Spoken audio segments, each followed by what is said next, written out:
शादी का जश्न मनाया जा रहा था। बस फेरे होने बाकी थे।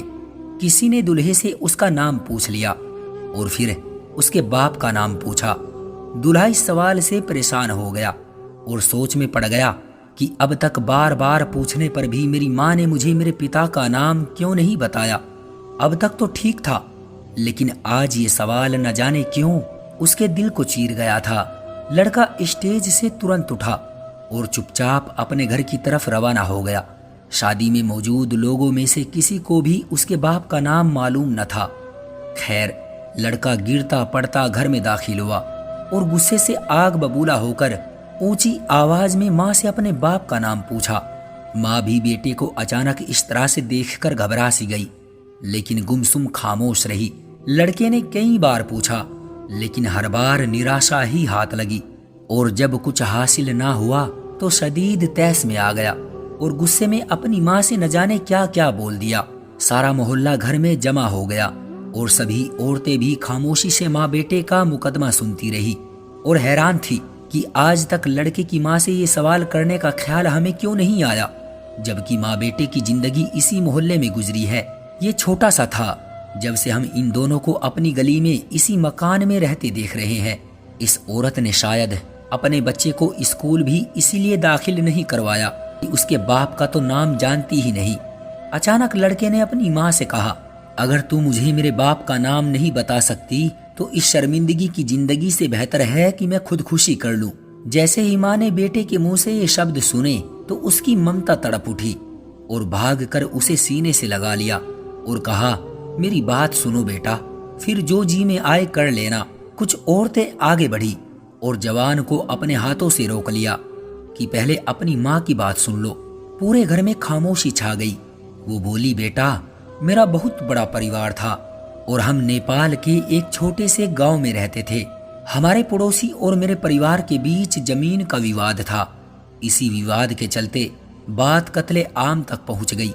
मेरे परिवार के मर्द जी जान लगाकर लड़े, लेकिन हमारे घर के मर्द उनकी तादाद और तेज धार तलवार से हमारी हिफाजत न कर सके और सब शहीद हो गए। लड़ाई के दौरान मेरे पिता ने रात के अंधेरे का फायदा उठाकर हम औरतों को निकालना चाहा, लेकिन मेरे अलावा किसी को भी बचाने में कामयाब न हो सके। मेरे खानदान की बाकी औरतों का क्या हाल हुआ मैं नहीं जानती। मर्दों और औरतों में से कोई जिंदा बचा भी या नहीं, मुझे कुछ नहीं पता। वहां से भागने के बाद मैं गम में डूबी, खौफ ज़दा हालत में थी। दिन तो किसी तरह गुजार लेती थी, लेकिन रात गुजारना एक पहाड़ काटने के बराबर था। सब लोग समझते थे कि मैं एक धंधा करने वाली लड़की हूँ, जिससे लोग मुझे तरह तरह का लालच देकर अपने जाल में फंसाने की कोशिश करते। मैंने न जाने किस किस तरह से अपनी इज्जत की हिफाजत की और जब बात हद से ज्यादा बढ़ गई तो ईश्वर का नाम लेकर उस रास्ते पर चल पड़ी जिसका कोई ठिकाना न था। एक रात सफर के दौरान जंगल में मैंने किसी जगह पर एक बच्चे के रोने की आवाज सुनी। आगे जाकर देखा तो कई लाशों के बीच एक 7-8 किलो का बच्चा पड़ा हुआ था। मैंने उस बच्चे को गोद में उठा लिया और सीने से लगाए सफर करती रही और आखिरकार नेपाल से कश्मीर पहुंच गई।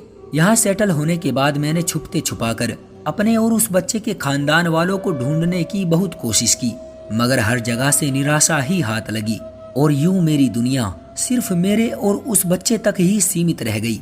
तब मेरी उम्र बहुत कम थी और तब तक मेरी शादी भी नहीं हुई थी। अपनी बाकी की जिंदगी मैंने उस बच्चे की खातिर तनहा ही गुजार दी और आज वो बच्चा एक खूबसूरत नौजवान की शक्ल में मेरे सामने खड़ा है। अब बताओ, रात के अंधेरे में लाशों के बीच से उठाए गए उस बच्चे का नाम मुझे कौन बताता कि उसका बाप कौन है।